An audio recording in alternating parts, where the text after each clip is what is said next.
Ekai Joel here to talk again about the Heart of Zen. We're only 2 weeks out from our fall practice period. And, it's actually very exciting. Emio and I both started to teach some of this curriculum in our weekly meditations. Emio's actually moved through the Mondo Koans all the way up to 3, and I started with the origins and some of the background on how we got here. All this material is available in a showcase for now. So if you sign up, you get access to these recordings. And actually, what you're starting to hear is a really vibrant telling of the stories and the teachings that Jumpo Roshi has offered us. Today, I'd like to look a little bit about one of the first principles that Jumpo starts with. I mean, in chapter 1 of the Heart of Zen, it's called Diving In. And, one of the key pieces of this particular chapter is this idea that our self is wholly conditioned. So when I went and looked at the Mondo manual, I noticed that on page 2, it starts out with this cleaning up our language, philosophical reorientation. And Junpo says, within this new view, the term ego is used to identify all activities of the self-referencing mind, all thoughts, feelings, emotions, and memories, positive and negative. The ego is considered to be a wholly conditioned process or function, a personified structure that arose in infancy, formed in an empty, unobstructed mind.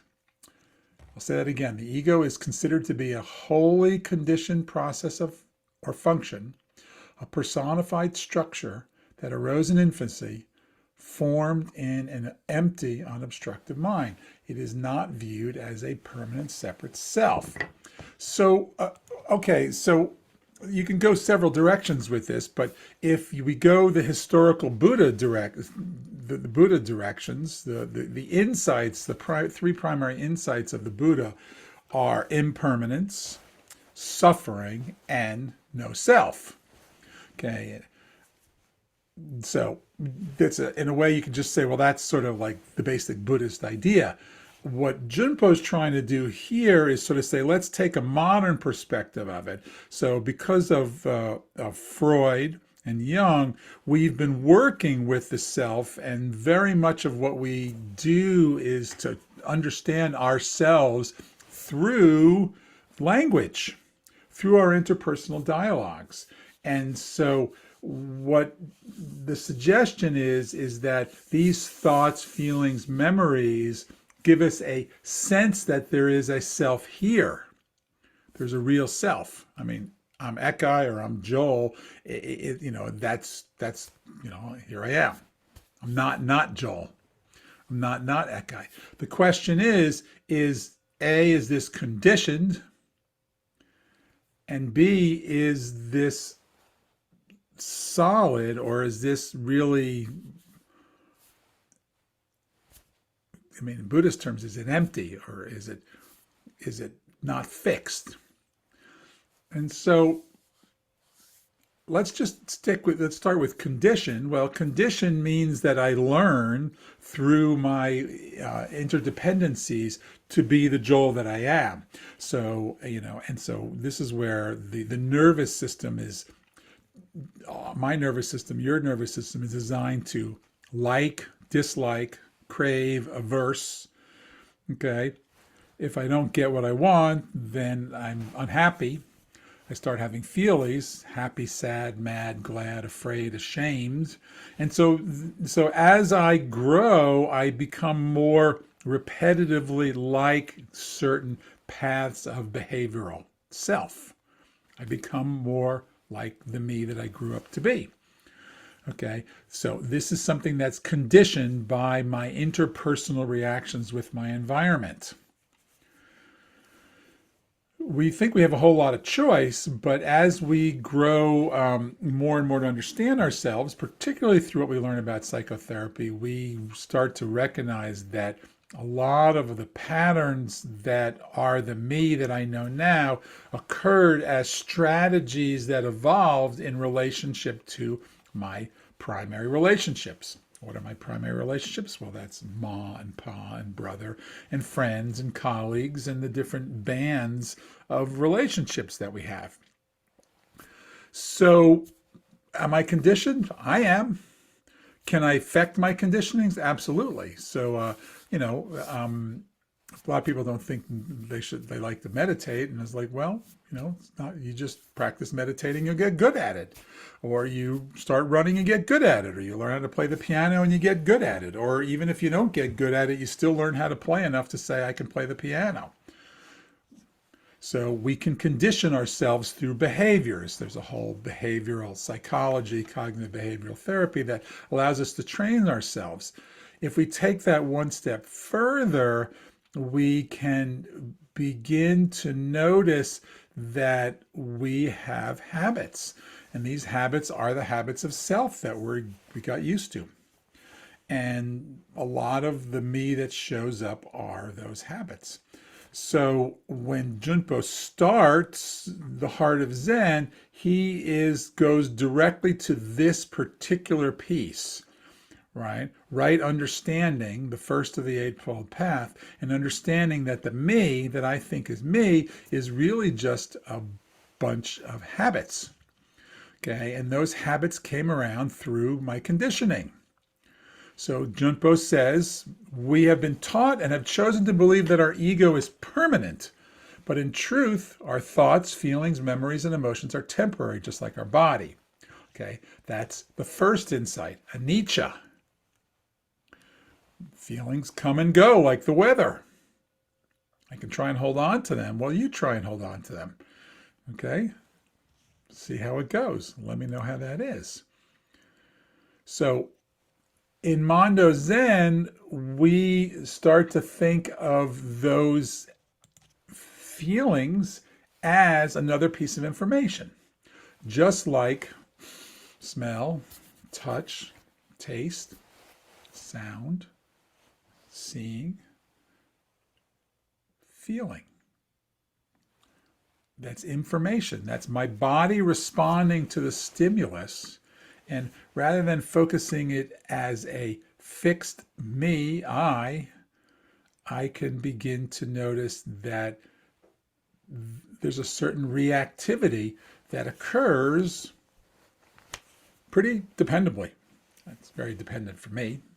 I get irritable or irritated, or I don't like being contradicted, or I really don't like feeling blamed. It's interesting because one of my colleagues, actually, it's interesting, Amio's husband, Doug Tatarn, has a whole structure bioemotive technique on the idea that you have feeling beliefs. So you can have it's not just I feel sad, it's that I feel unworthy. Okay, and that it's a belief in myself. It's not just a feeling anymore, it's actually a belief. And these feeling beliefs become the primary filters that are affecting the way I look at the world. Okay, so I'm not sure you have to agree with this or not. This is just where Junpo starts in the Heart of Zen and the Mondo process. Okay, so if we start to listen to our feelings, right, we can actually start to learn something about ourselves. So Junpo says we develop the ability to experience the emotions and understand the information they are bringing from a much deeper, wider view. In other words, how is this sadness or this shame or this anxiety, what is the information in it? Okay, a lot of times anger is about having a clear boundary, or anxiety is about needing something to happen for safety, just to name a few. So emotions have functions. I can learn to be more understanding and look under the emotions if I just slow down and don't just react. Now, the emotional physiological response happens whether I like it or not, but there's a way in which, if I understand that that's information. Perhaps rather than just reacting, I could pause and make some space. Interestingly, in Bernie Glassman's version of Zen, you would say this is bearing witness.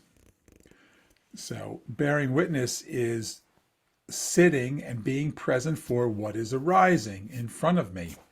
So you learn to bear witness to the suffering of the world, but we also learn to bear witness to ourselves.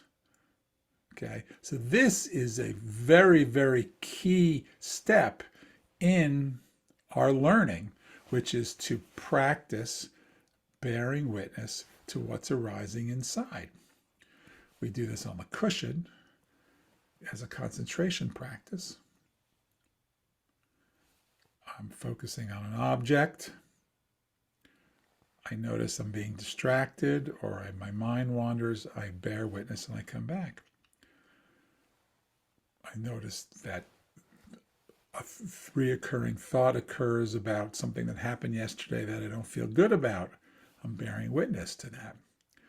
There's also saying, well, what's here? Let's take a little time to bear witness to the actual experience itself. That could be witnessing my body, sensations, my heart with feelings, and my mind's thought, or I can actually synchronize so that I have a whole body understanding of my experience.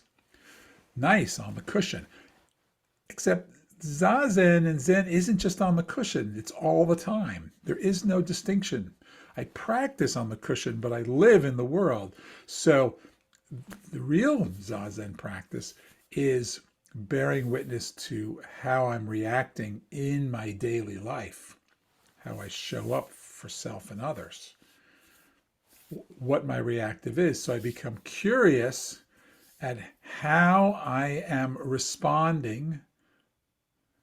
And from that particular place, I make space and I see if that's the way I really want to be.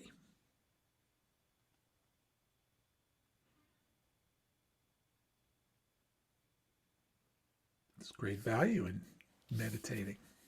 It's great value in Buddhist thought. Anyway, that's it. We're going to stop there. So we're gearing up for the Heart of Zen, and we have a great whole series of programs that's already gotten underway with the preliminaries.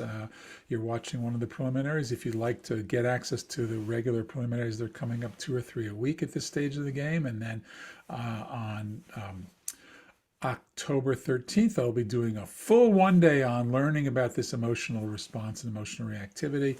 And then on the 14th, Ango Doi will be doing our first guest Dharma talk. And I hope that you can come and join us. And so thank you.